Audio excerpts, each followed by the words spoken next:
Good evening and welcome to the programme.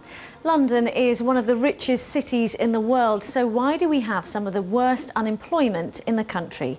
Today's jobless figures make depressing reading, showing that 1 in 10 Londoners is unemployed. Only the North East has worst figures. Looking at the detail, they show that in August, 425,000 people were without jobs in the capital. That's an increase of 28,000 since June. BBC London has commissioned research which reveals the area most blighted by unemployment in the capital. We've discovered that it's the Northumberland Park area of Tottenham. There, nearly 3 in 10 people don't have jobs. Tonight, we're going to focus on that neighbourhood, and our first report is from our political correspondent, Carl Mercer. These are the faces behind the figures. The Londoners looking for work in a city where unemployment rates are at their highest for 14 years. But here in the Northumberland Park area of Haringey, in the shadows of Tottenham's White Hart Lane ground, the situation is even tougher. This is the ward with the highest unemployment rates in the capital. Here, nearly 30% of people are without a job. We're trying to find a job now. Caretaking work, which is not easy. Hopefully I can find one by the end of the week. Very, very hard, yeah. And I can't go so far because I need to be able to pick my child up from school, and so limited on hours and distance as well. I've not got much going for me. It's very difficult. The government has said it wants people to travel further to look for jobs. Here they may have to. Tebet said once, get on your bike and go where the job is. So get on the trail and go where the job is. Do you agree with that? Yes.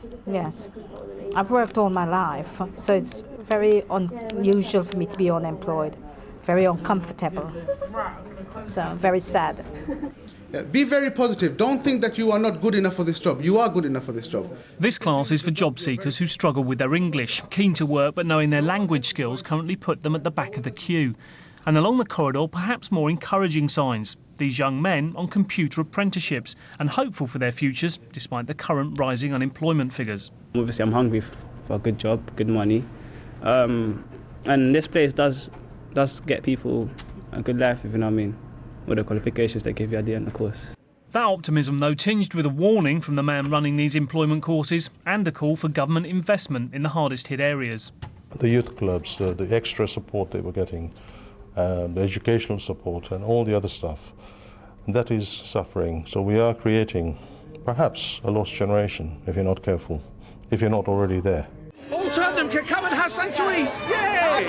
At the weekend, the local council and traders joined up for a new campaign to breathe life back into Tottenham. The sign says it all, but some local councillors say not everyone loves the area, and that can make finding work hard. The youngsters really don't have any hope of getting a job at the moment. They come out of college, they've got certificates and stuff, they apply for jobs. My grandson was out of work for 2 years and he sent off so many job applications because he lives in the area. As soon as they hear N17, they don't want to know. Just another hurdle to finding work in London's most unemployed area. Carl Mercer, BBC London News. Another person who feels she's had to fight a stigma of coming from Tottenham when looking for work is 23-year-old Thurman Aksu. Amandeep Bangu reports now on her personal quest to find a job. Thurman's been unemployed for 4 months. I'm always on my laptop trying to look for jobs. Go on the newspaper, check if there's any vacancies that interests me. And I do go sometimes to the job centre to print out a few jobs. For the last 5 years, she's worked in retail sales, but now thinks it's time to look in a different area, the security industry. The Olympics are coming up, I reckon there's going to be a lot of vacancies in security as well. I think I've got an opportunity there.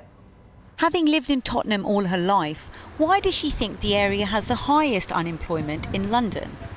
Some people are lazy, they're not willing to travel, they're not willing to actually work. I'm willing to travel because in Central or West End, around those areas is more money. They pay you not minimum wages. But in job interviews, it's not only her skills and qualifications that have been scrutinised. When I say I'm from Tottenham, people are like, oh no, you're most probably rude, you have no respect, but it's not like that. Now the writing got in, it's even worse.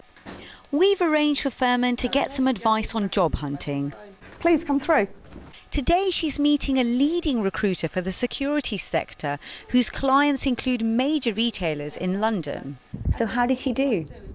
Firma did very well. She's got a really good personality, she's got lots of energy, and we talked about her transferable skills that she can take over to a security role. Furman must have impressed because she's got some good news. So good. Thank you so much. I'm looking to hear from you again. She's already got her first interview for retail security. Amandeep Bangu, BBC London News, Tottenham. And our political correspondent Carl Mercer has joined us. Getting the long-term unemployed into work can be difficult and expensive. What's the government had to say about that this evening? Yeah, I mean, it's clearly a key issue for the government, and after today's figures, a key concern, especially here in London. I mean, just look at those figures. More than 400,000 people out of work in London. That's 1 in 10 of the workforce.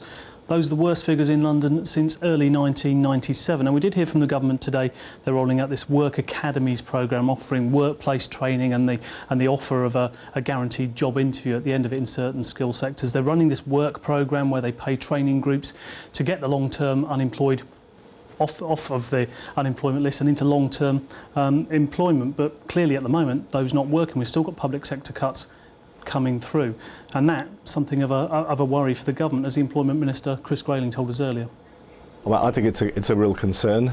It's somewhat counterintuitive because the economy in London has tended to be one of the most buoyant economies in the country. It underlines the need for us to really work out the challenge to try to make sure that we not only see job creation in London, but we also provide the best possible support to unemployed people in London. Carl, it will seem baffling, given London's prosperity, that we have such a huge problem with unemployment. Yeah, I think you heard it there from Chris Grayling. He's saying it is something of a mystery. London is this hub of the economy. We generate an awful lot of wealth for the rest of the country. But London is also an area, as we saw in places like Northumberland Park, of huge inequality. And the problem is 600,000 Londoners have no qualifications. And when they're starting to look for work, through the work programme, through these work academies, they are then up against people who come into London. London has always pulled people in here, and the people who come here tend to have much higher skills. So the people in London run the risk, and this has long been the case, of being left there in those long-term unemployment situations. It's a really hard nut to crack. OK, Carl, thank you very much.